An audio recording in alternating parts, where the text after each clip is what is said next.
Assalamualaikum warahmatullahi wabarakatuh. Perkenalkan, nama saya Modhafa Akbar Saputra dari kelas IPS 1 nomor absen 22.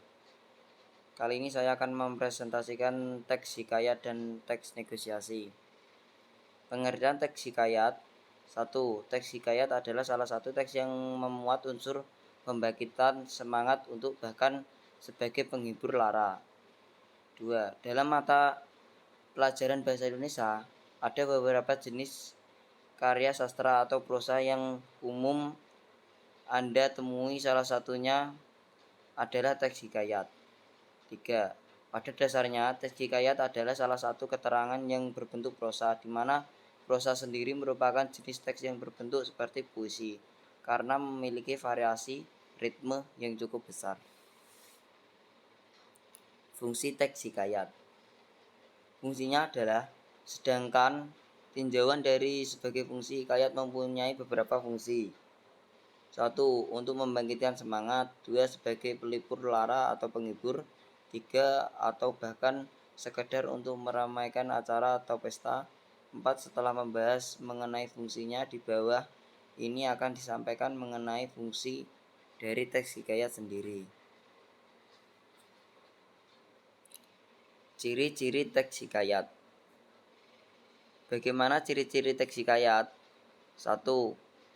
Anonim, istana sentris, bersifat statis, bersifat komunal, menggunakan bahasa klise atau kisan, menggunakan bahasa yang diulang-ulang, bersifat tradisional, bersifat didaktis, menceritakan tentang kisah universal manusia, magis, dan prologis. Unsur hikayat.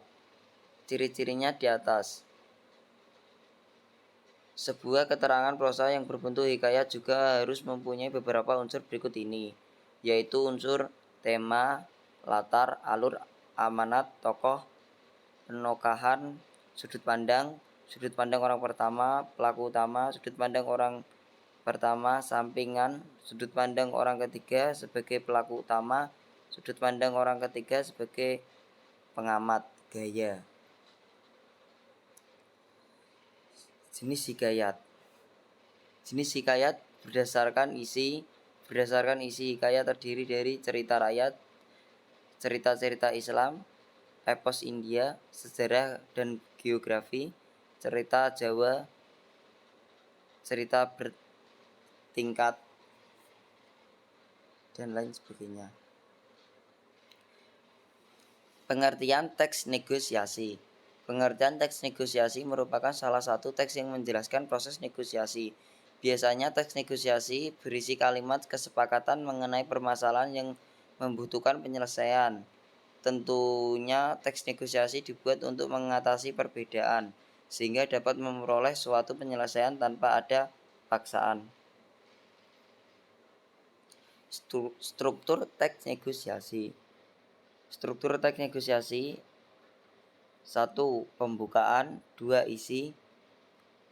Permintaan, pemenuhan, penawaran, persetujuan. Tujuan teks negosiasi. Tujuan teks negosiasi adalah mengurangi perbedaan posisi setiap pihak yang terlibat, sehingga teks negosiasi berisikan kalimat-kalimat mengenai permasalahan yang membutuhkan penyelesaian bersama. Ciri-ciri teks negosiasi. 1. Menentukan solusi serta sarana penyelesaian masalah kedua pihak. 2. Menghasilkan kesepakatan atau perjanjian. 3. Penyelesaian atau menguntungkan kedua pihak.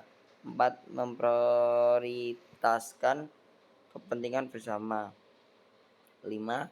Mempunyai tujuan praktis, yakni sebagai media untuk menghasilkan kesepakatan yang bisa diterima oleh pihak-pihak bersangkutan. Terima kasih. Wassalamualaikum warahmatullahi wabarakatuh.